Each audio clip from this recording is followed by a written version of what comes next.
BBC বাংলার অধিবেশন প্রবাহতে আপনাদের স্বাগত। আজ আপনাদের সাথে লন্ডন স্টুডিও থেকে আছি মানসী বড়ুয়া, আর ঢাকায় আমার সাথে থাকছেন আকবর হোসেন।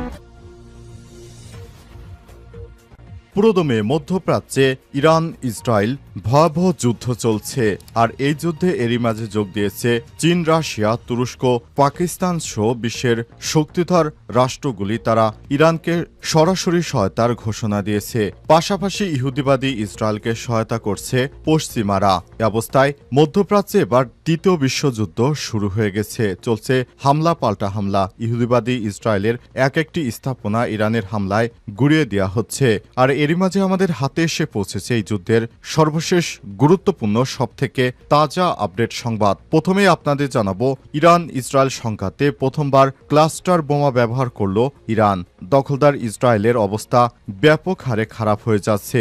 ইরান ইসরায়েল সংঘাতে এই প্রথমবারের মতো প্রাণঘাতী অস্ত্র ক্লাস্টার বোমা ব্যবহারের অভিযোগ উঠেছে ইরানের বিরুদ্ধে। ইসরায়েলের অভিযোগ, ইরান যেসব প্রাণঘাতী বোমা ব্যবহার করছে তা বেসামরিক মানুষের জন্য মারাত্মক হুমকি হিসেবে বিবেচনা করা হচ্ছে। এরপর জানাবো আলহামদুলিল্লাহ, শীর্ষস্থানীয় গবেষণা প্রতিষ্ঠানে ইরানের হামলা ইসরায়েলের মুকুট রত্নে আঘাতের শামিল। ইহুদিবাদী ইসরায়েলের এই গবেষণা প্রতিষ্ঠান থেকেই নতুন নতুন অস্ত্র তৈরি করতে এখান থেকেই বিভিন্ন দেশে আক্রমণ পরিচালিত করা হতো। এই গবেষণা প্রতিষ্ঠানই গুড়িয়ে দিয়েছে ইরানের যোদ্ধারা। ইরানের পারমাণবিক কর্মসূচির অগ্রগতি রোধ করার জন্য বছরের পর বছর ধরে ইসরায়েল ইরানি পারমাণবিক বিজ্ঞানীদের লক্ষ্য করে বিভিন্ন অভিযান পরিচালনা করে আসছে। এখন এই যুদ্ধ এমন এক পর্যায়ে পৌঁছেছে, ইহুদিবাদী ইসরায়েল এবার চরম বিপদে পড়তে চলেছে। এদিকে খাদ্যের আশায় জড়ো হয়ে ফিরলেন লাশ হয়ে। গাজায় একদিনে নতুন করে ৯২ জন নিহত। গাজা উপত্যকা জুড়ে ইসরায়েলি বাহিনীর টানা হামলায় গত ২৪ ঘন্টায় অন্তত ৯২ জন ফিলিস্তিনি নিহত হয়েছে। নিহতদের মধ্যে অনেকেই ছিলেন খাদ্যের জন্য সহায়তার লাইনে দাঁড়ানো সাধারণ মানুষ। তাদের উপর, নিরীহ ফিলিস্তিনিদের উপর ইসরায়েলি বাহিনী ব্যাপক হারে হামলা চালিয়ে নতুন করে ৯২ জন মানুষকে হত্যা করেছে। এদিকে ইরানের হাসপাতালে বোমা হামলা হলেও ইহুদিবাদীরা শুধু ইসরায়েলের হামলাটাই শিরোনাম করছে।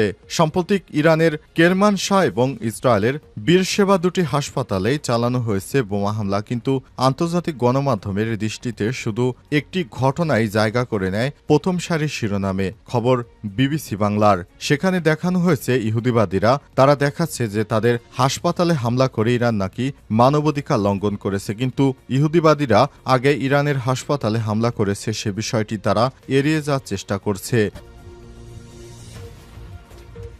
এবং সর্বশেষ জানাবো দেশের সংবাদ। চীন সফরে যাচ্ছে বিএনপির উচ্চ পর্যায়ের প্রতিনিধি দল।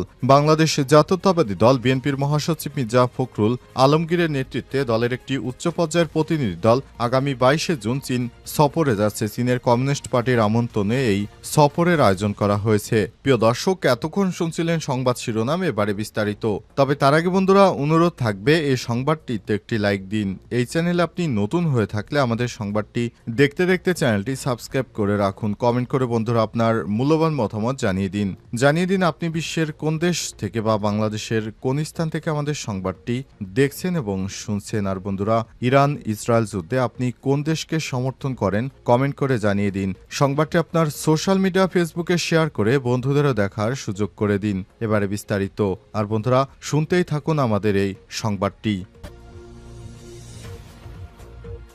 এবার ইহুদিবাদী ইসরায়েলে ব্যাপক হারে ক্লাস্টার বোমা ব্যবহার করতে শুরু করেছে ইরান। ইরানের এক একটি হামলায় বিধ্বংসী ক্লাস্টার বোমা, অর্থাৎ যে বোমা দিয়ে বাংকার ধ্বংস করা যায় সেই বোমা ব্যবহার করা হচ্ছে। এই বোমার আঘাতে ইহুদিবাদী ইসরায়েলের সাধারণ মানুষ এবার গুড়িয়ে দিচ্ছে নেতানিয়াহু। পাশাপাশি বিভিন্ন ভবন ও স্থাপনাকে লক্ষ্য করে এই হামলা চালানো হচ্ছে।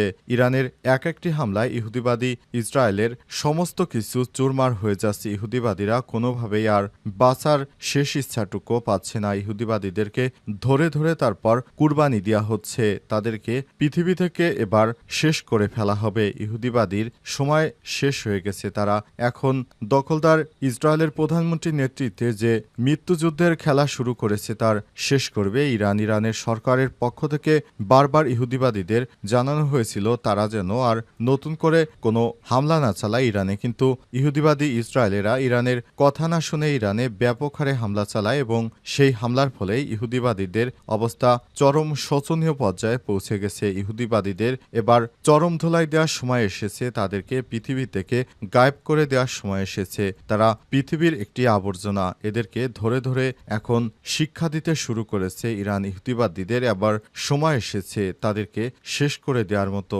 কারণ তারা যেভাবে পুরো ইরান জুড়ে নানা রকম কর্মকাণ্ড পরিচালিত করছে তাদেরকে এবার কোনোভাবেই ছাড় দেওয়া যায় না। ইহুদিবাদীদের এবার সময় শেষ পর্যায়ে চলে এসেছে, এমনটাই জানিয়েছে ইরানের বিভিন্ন কর্মকর্তারা। তারা ইহুদিবাদী ইসরায়েলে তাদের যতক্ষণ পর্যন্ত হামলা চালাতে সক্ষম তারা সেভাবেই হামলা চালিয়ে যাবে। ইহুদিবাদীদের সময় শেষ করে দিয়েছে খামেনির সরকার। খামেনির এক একটি ঘোষণা যেন আগুন ঝরা বজ্রকণ্ঠ। তিনি একবার ঘোষণা করছেন আর ইরানের সেনারা ইহুদিবাদী ইসরায়েলের উপর এক একটি চরম আকারে আঘাত হানতে শুরু করেছে। এতে ইহুদিবাদীদের বিভিন্ন স্থাপনা গুড়িয়ে দেওয়া হচ্ছে।